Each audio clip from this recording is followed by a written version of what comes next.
विद्यार्थियों, ये जीवन परिचय अर्नेस्ट हेमिंग्वे का है, जो कि एक अमेरिकन लेखक थे। इनका जन्म इलिनॉय प्रदेश के ओक पार्क में 21 जुलाई 1899 ईस्वी को हुआ था। यह एक अमेरिकन राइटर थे। उनका पूरा नाम अर्नेस्ट मिलर हेमिंग्वे था। उनके पिता एक देहाती डॉक्टर थे।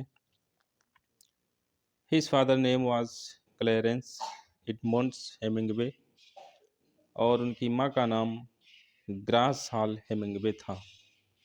इन्होंने 4 बार शादी की थी और इनके बच्चे 3 थे। ग्लोरिया हेमिंग्वे जो इनकी बेटी थी, जैक हेमिंग्वे और पैट्रिक हेमिंग्वे इनके 2 बेटे थे। बचपन में हेमिंग्वे का मन पढ़ने लिखने में अधिक नहीं लगता था। वह हाई स्कूल से कई बार भागे थे और उच्च शिक्षा बिल्कुल प्राप्त नहीं की।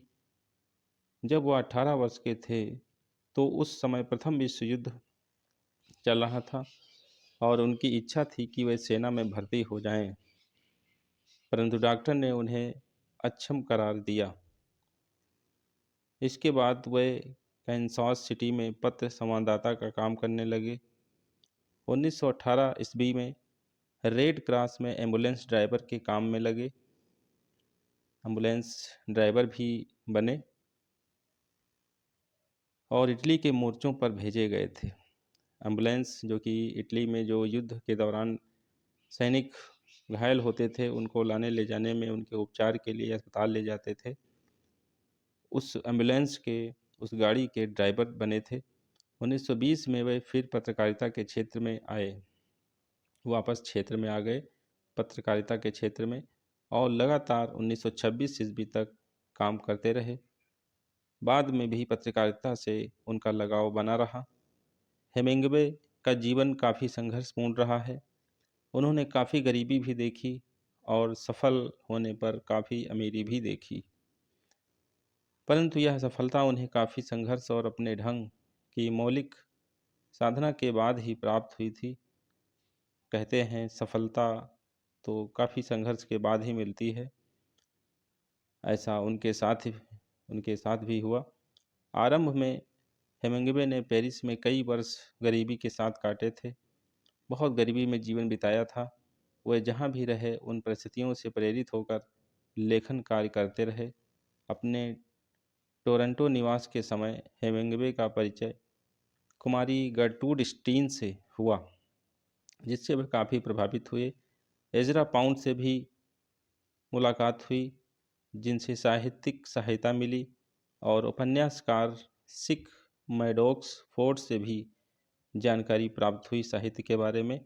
जेम्स जॉयस से भी उनका परिचय हो गया था, उनसे भी उन्होंने बहुत कुछ सीखा। कुमारी स्टीन ने हेमिंग्वे को सांड और मनुष्य यानी बैल और मनुष्य की लड़ाई देखने का चस्का लगा दिया था। उनकी आदत पड़ गई थी।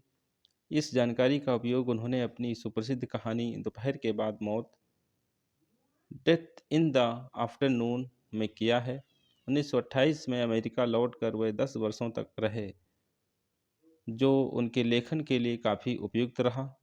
1941 ईस्वी में वे युद्ध संवाददाता बनकर चीन गए और वहां से लौटने के बाद अपने अंतिम समय तक हवाना में रहे। 2 जुलाई 1961 ईस्वी को अपने ही घर पर बैठे हुए बंदूक साफ करते हुए आकस्मिक रूप से गोली चल जाने से अचानक उनके हाथों में गोली चल गई और उनके सीने में लग गई, जिसके कारण उनकी मृत्यु हो गई थी। अचानक बंदूक से गोली निकलकर उनकी ही बॉडी में लगी और उनकी मृत्यु हो गई, ऐसा माना गया है, देखा गया है। और उनका कुछ बेस्ट वर्क भी है, बहुत अच्छा अच्छा उन्होंने वर्क लिखा है, जैसे the sun also rises, a farewell to arms, for whom the bell tolls, the old man and the sea. कहा जाता है हेमिंग्वे बहुत ही अच्छे राइटर थे, जो कि अमेरिकन थे, और पीजीटी में इनसे कुछ क्वेश्चन जरूर आते हैं।